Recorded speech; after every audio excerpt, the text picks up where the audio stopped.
I'm going to show you how to make a hide and show GUI button in Studio Lite.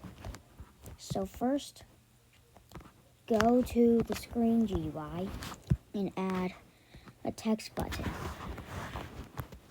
You can customize it however you like. I'm just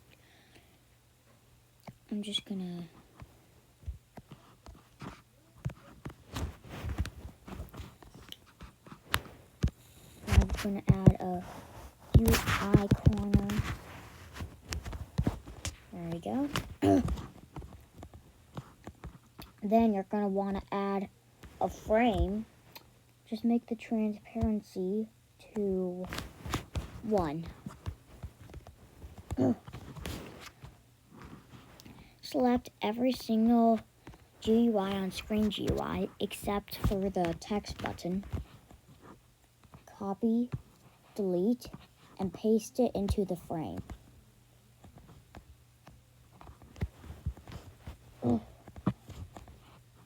And then in screen GUI, you're going to want to add a local script.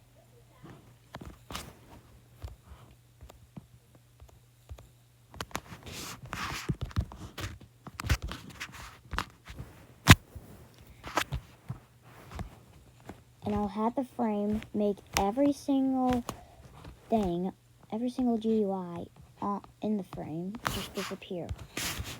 Now let's test it. As you can see, it works. Thanks for watching. Bye.